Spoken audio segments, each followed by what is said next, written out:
Okay, so a first of its kind summit is happening in St. Louis to raise awareness about health disparities, specifically to Asian Americans. And Jamie Currier with the American Cancer Society is here to explain why this is needed. First of all, thank you for getting up with us this morning. Thank you. Really appreciate it.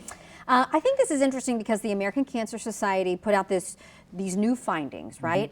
And it really sounded the alarm for Asian Americans. Can you talk about some of the findings specifically as they relate to cancer being the leading cause of death in some Asian Americans? So as a breast cancer survivor, I shouldn't have been shocked to see that breast cancer is the leading cause of death for women across every AANHPI ethnic group. For men, it's prostate cancer. But when you look at kind of the survival rates for the cancers that we are diagnosed with compared to white counterparts, that's where we see the huge differences. 30% difference in mortality rate for breast cancer. Oh gosh, what's my other one? And then, go ahead. Well, I was going to say, liver cancer deaths, right, and stomach cancers are very high in Asian American communities. 2.5 to 3-fold. Okay. So, oh my gosh.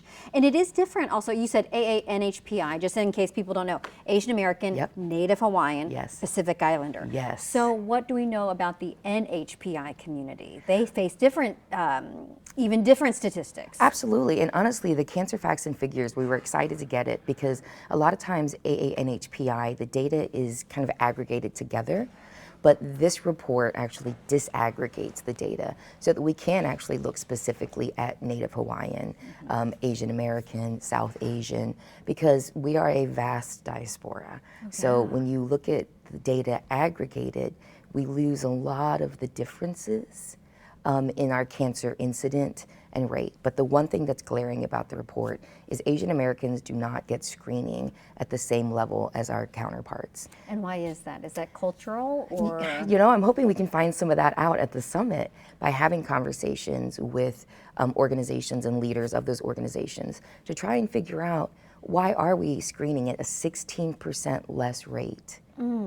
Yeah. Wow. Yes. Okay, so you mentioned because you are a breast cancer survivor, this is very personal for you as well.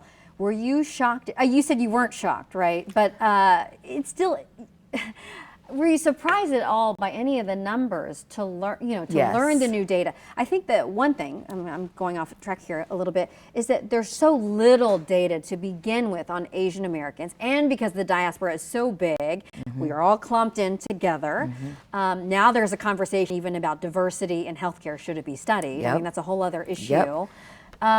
But what surprised you when you looked at this new report? Survival rates. Like, I am a breast cancer survivor, so in my head, I'm like, we survive. But when I looked at the cancer facts and figures, the report says something a little bit different. And that's why I was like, oh my gosh, we need to sound the alarm on this. We need to see if we can increase the screening rates, so then hopefully when the cancer is found, it's not at a stage that impacts the overall survivability. One thing I think is also interesting as an adoptee, and you are an adoptee, if I can Yes. share that, right? Yes. And we have a lot of adoptees in this summit who are organizing this, is that, I will say, as an Asian American, I didn't know if I technically qualified as an Asian American in studies because I think, well, I'm not eating an Asian American diet. I didn't grow up in an Asian American household. Am I considered Asian American? But turns out our biology says something different, correct? Yeah, we may say we're fake Asians or Phasians, as I like to say. But no, our DNA, absolutely. I mean, and especially being diagnosed with breast cancer at 29, I just realized that we really need to be a lot more proactive with advocating for ourselves. Right. And so, okay, tell us a little bit about the summit. What is on tap for the summit? Oh my gosh, I'm so excited. We're bringing in our principal scientist who did the research for the cancer facts and figures. She's coming in from Georgia. And then we have a panel of amazing doctors in the St. Louis area that are going to be talking about just their experiences personally and professionally. And it is groundbreaking. That's what's really exciting. It does seem like this might be the first time we've kind of gathered all AANHPI. Now, I think we've gathered for other reasons, mental health.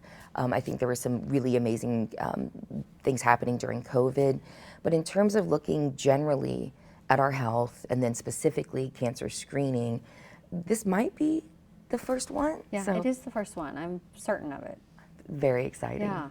thank you so much for the work that you do, and your inspiration really kicked this whole summit into gear. So it's incredible. Registration is still open, right? Yes, yes. So we'll post a link on ksdk.com to let everyone know if they can register. And also I want to say, like, we have people who are mixed, who are multiracial families, right? So like Kate Appleton is a breast radiologist. Yes. She is a white woman, Yeah. but her daughter is multiracial Asian. And she was like, you know, that's the one thing, like her daughter doesn't present as an Asian person, but she still has this biology. So she's very fascinating for the work that she does, but also she's going to bring a uniqueness to it. I think there are a lot of families out there like that. Yes, absolutely. All right. Well, thank you so much. you. Really appreciate it, Jamie. Thank you so much.